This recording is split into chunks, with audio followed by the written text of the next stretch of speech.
Ulangan pasal 15. Tahun penghapusan hutang. Pada akhir 7 tahun, engkau harus mengadakan penghapusan hutang. Inilah cara penghapusan itu. Setiap orang yang berpiutang harus menghapuskan apa yang dipinjamkannya kepada sesamanya. Janganlah ia menagih dari sesamanya atau saudaranya, karena telah dimaklumkan penghapusan utang demi Tuhan.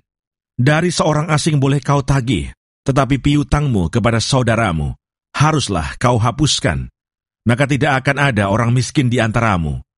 Sebab sungguh Tuhan akan memberkati engkau di negeri yang diberikan Tuhan Allahmu kepadamu untuk menjadi milik pusaka, asal saja engkau mendengarkan baik-baik suara Tuhan Allahmu dan melakukan dengan setia segenap perintah yang kusampaikan kepadamu pada hari ini.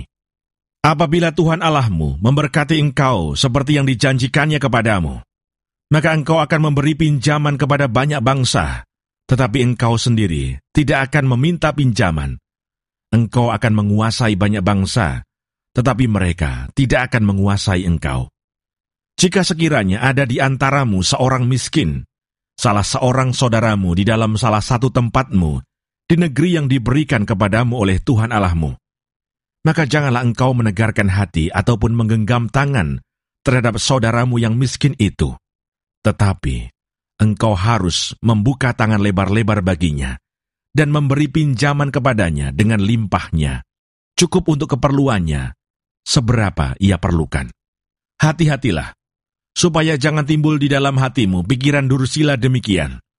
Sudah dekat tahun ke-7, tahun penghapusan hutang, dan engkau menjadi kesal terhadap saudaramu yang miskin itu, dan engkau tidak memberikan apa-apa kepadanya. Maka ia berseru kepada Tuhan tentang engkau, dan hal itu menjadi dosa bagimu. Engkau harus memberi kepadanya dengan limpahnya, dan janganlah hatimu berduka cita apabila engkau memberi kepadanya, sebab oleh karena hal itulah Tuhan Allahmu akan memberkati engkau dalam segala pekerjaanmu dan dalam segala usahamu. Sebab orang-orang miskin tidak hentinya akan ada di dalam negeri itu. Itulah sebabnya aku memberi perintah kepadamu demikian. Haruslah engkau membuka tangan lebar-lebar bagi saudaramu yang tertindas dan yang miskin di negerimu. Memerdekakan budak Ibrani.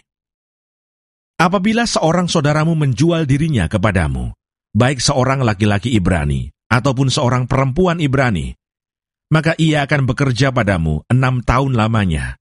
Tetapi pada tahun ke-7, engkau harus melepaskan dia sebagai orang merdeka. Dan apabila engkau melepaskan dia sebagai orang merdeka, maka janganlah engkau melepaskan dia dengan tangan hampa. Engkau harus dengan limpahnya memberi bekal kepadanya dari kambing dombamu, dari tempat pengirikanmu, dan dari tempat pemerasanmu, sesuai dengan berkat yang diberikan kepadamu oleh Tuhan Allahmu. Haruslah kau berikan kepadanya. Haruslah kau ingat bahwa engkau pun dahulu budak di tanah Mesir, dan engkau ditebus Tuhan Allahmu. Itulah sebabnya aku memberi perintah itu kepadamu pada hari ini. Tetapi, apabila dia berkata kepadamu, aku tidak mau keluar meninggalkan engkau, karena ia mengasihi engkau dan keluargamu, sebab baik keadaannya padamu, maka engkau harus mengambil sebuah penusuk dan menindik telinganya pada pintu, sehingga ia menjadi budakmu untuk selama-lamanya. Demikian juga kau berbuat kepada budakmu perempuan. Janganlah merasa susah apabila engkau melepaskan dia sebagai orang merdeka, sebab 6 tahun lamanya ia telah bekerja padamu dengan jasa 2 kali upah seorang pekerja harian.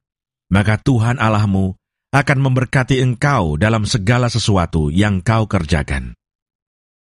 Anak sulung ternak. Segala anak sulung jantan yang lahir di antara lembu sapimu dan kambing dombamu, haruslah kau kuduskan bagi Tuhan Allahmu. Janganlah engkau memakai anak sulung lembumu, dan janganlah engkau menggunting bulu anak sulung dombamu. Di hadapan Tuhan Allahmu, engkau harus memakan dagingnya tahun demi tahun, di tempat yang akan dipilih Tuhan, engkau ini dan seisi rumahmu. Tetapi apabila ada cacatnya, jika timpang atau buta, bahkan cacat apapun yang buruk, maka janganlah engkau menyembelihnya bagi Tuhan Allahmu. Di dalam tempatmu boleh engkau, baik orang najis maupun orang tahir, memakan dagingnya, seperti daging kijang atau daging rusa. Hanya darahnya janganlah kau makan. Haruslah kau curahkan ke tanah seperti air.